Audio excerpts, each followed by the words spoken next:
ho aminareo any ariavana ny fahasoavany Jesoa Kristy tompontsika. Amen.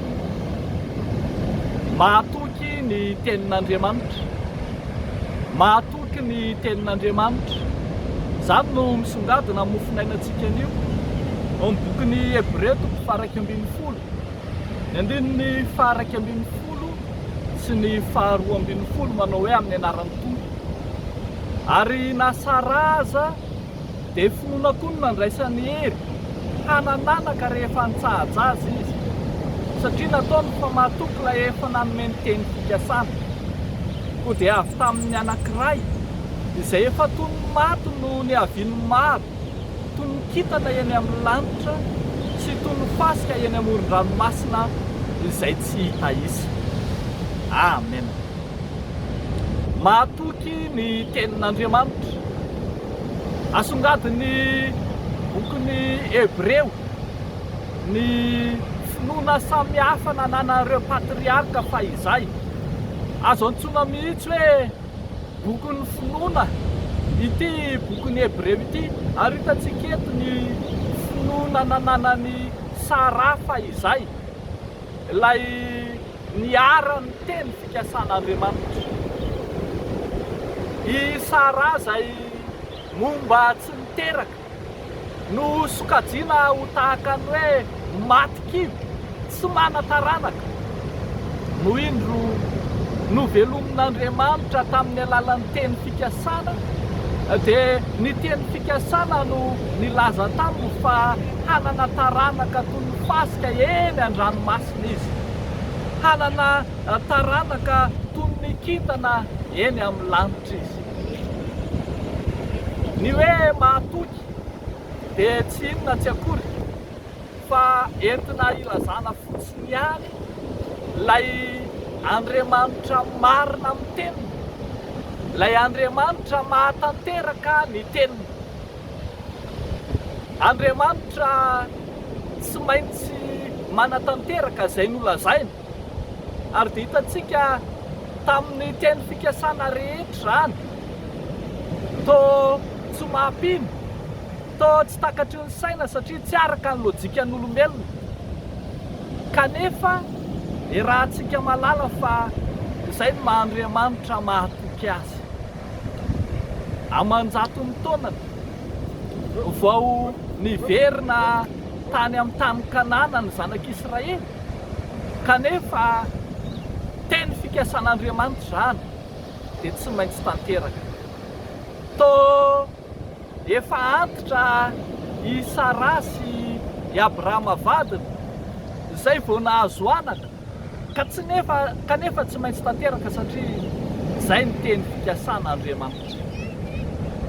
Rehavako malala ao amin'ny Tompo, mahatoky ny tenin'Andriamanitra.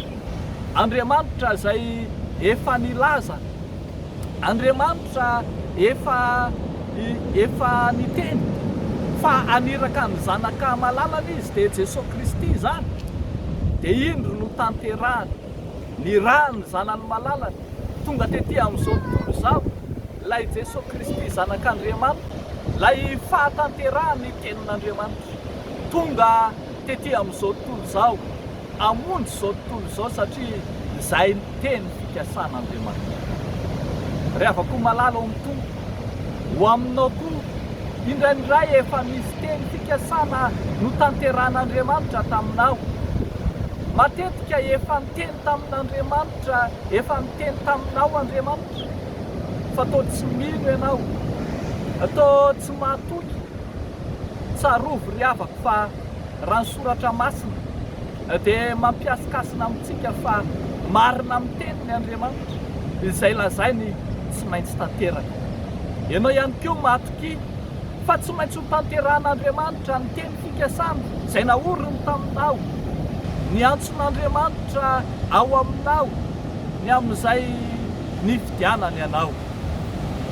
Mahatoky ny teny fikasan'Andriamanitra ka tsy hanatahotra fa tsy ny androany no miantoka ny antson'Andriamanitra sy ny teny fikasana, tsy izay hitan'ny masonao no mametra ny teny fikasan'Andriamanitra, fa ny tenin'Andriamanitra tsy maintsy tanteraka no miantoka ny hoavo ny fanomponao sy ny antson'Andriamanitra rehetra aminao ihany koa.